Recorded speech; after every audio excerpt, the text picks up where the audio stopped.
नमस्कार प्रेक्षकांनो, कमळी या मालिकेच्या अपकमिंग ट्विस्टमध्ये आपल्याला पाहायला मिळणार आहे की सदाशिवचा बर्थडे असतो. त्यामुळे अन्नपूर्णा निवासमध्ये अन्नपूर्णा आजीने कमळीला आणि निगीला सदाशिव आजोबाच्या बर्थडेला आमंत्रण दिलेलं असतं. तर आता इकडे ऋषीच्या ऑल फॅमिलीला सुद्धा बोलावलेलं असतं. तर आता इकडे कामिनी, रागिनी आणि अनिका बर्थडे सेलिब्रेशनसाठी खूप साऱ्या कपड्याची शॉपिंग करण्यासाठी कपड्यावाल्याला घरी बोलावलेलं असतं. आणि आता अन्नपूर्णासुद्धा हॉलमध्ये बसलेला असतात आणि कामिनी, रागिनी, अनिका ह्यासुद्धा कपड्यावाल्यासोबत शॉपिंग करायला सुरुवात करतात. आणि आता तेवढ्यातच तिथे निगी आणि कमळी येतात. आता मात्र अनिकाला खूप राग येतो की ही निगी आणि कमळी माझ्या इथे कशाला आल्या. मी काहीही चांगलं करायला गेल्या की ह्या दोघी एंट्री करतात म्हणजे करतात, असं आता ती रागिणीला म्हणतं. तर तेव्हा अन्नपूर्णा बोलते की कमळी, निगी, तुम्ही या, आतमध्ये या, बसा आणि काहीतरी खाऊन घ्या आणि त्यानंतर तुमच्यासाठी यामधील एक छानसा ड्रेस तुम्ही सिलेक्ट करा, जेणेकरून तुम्ही आजोबाच्या बर्थडे पार्टीवर घालू शकाल. असं बोलल्यावर कमळी बोलते, नाही आजी, याची काहीही आवश्यकता नाही आहे. पण आता अन्नपूर्णा आजी खूप आग्रह करून कमळीला आणि निगीला ड्रेस चूज करायला सांगते. तर प्रेक्षकांनो, आता कमळी, निगी छानसा ड्रेस आजोबांच्या पार्टीसाठी सिलेक्ट करता.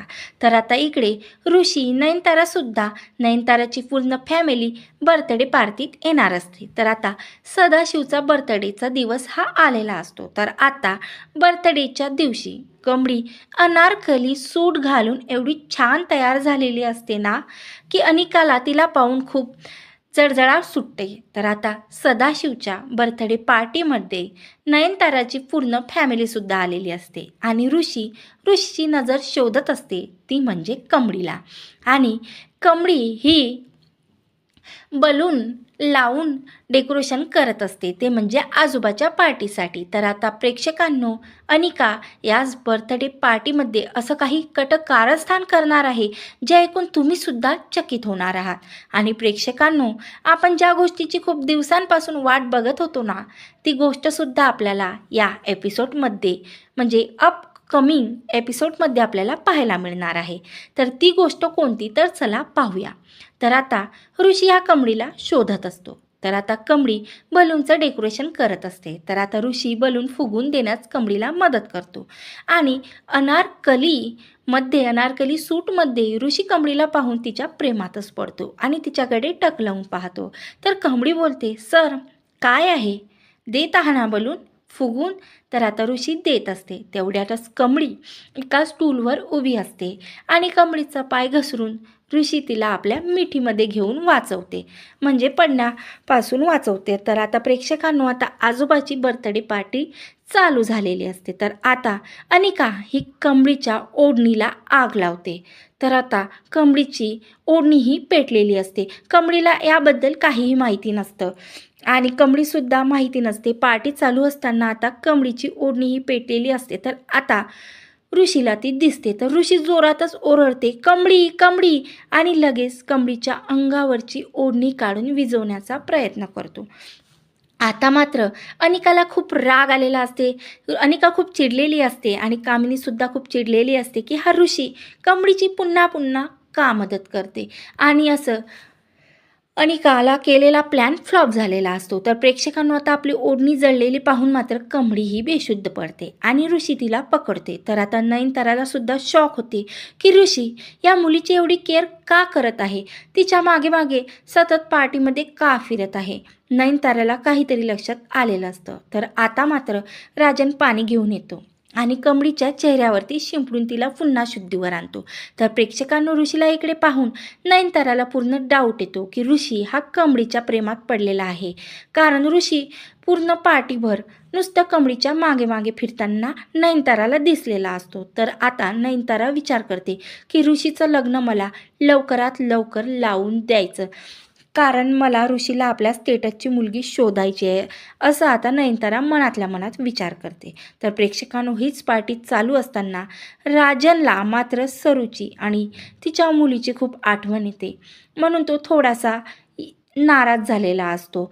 आज माझी मुलगी असती तर अशीच कमळीसारखी सुद्धा माझ्या वडिलांच्या पार्टी एन्जॉय केलेली असती, घेतलेलं असतं. आता मात्र कमळी ही आजोबांचं औक्षण करते. तर औक्षण करता करता आजोबा हे अन्नपूर्णाला कमळीच्या हातावर असलेली जन्मखून दाखवण्याचा प्रयत्न करतात.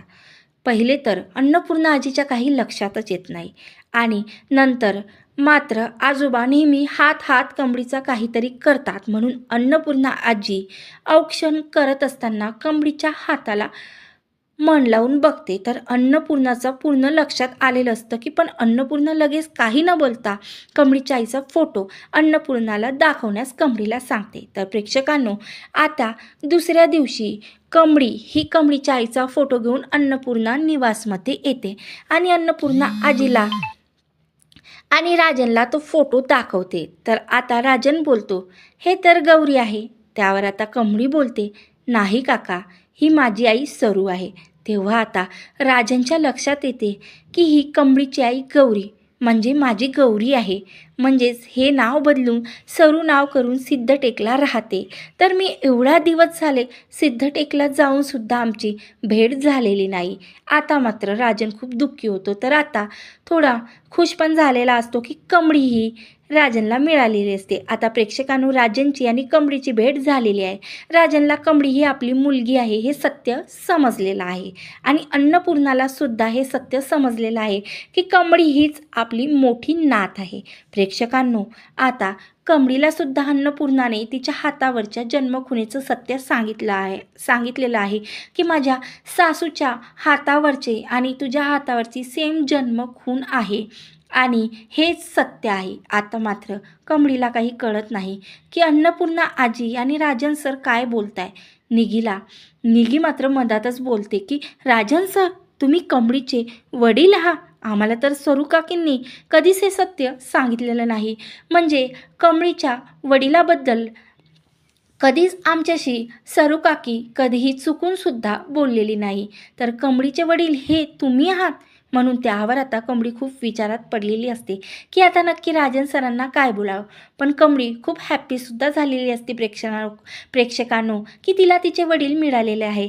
तर आता अन्नपूर्णा सारखी छान आजीसुद्धा तिला मिळालेली आहे. तर आता राजनला कमळी नक्की स्वीकारणार का.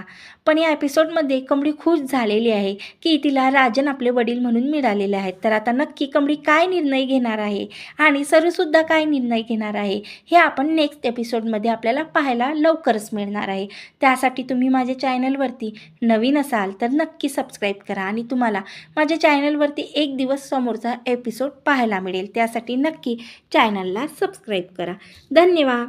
जय गजानन माऊली.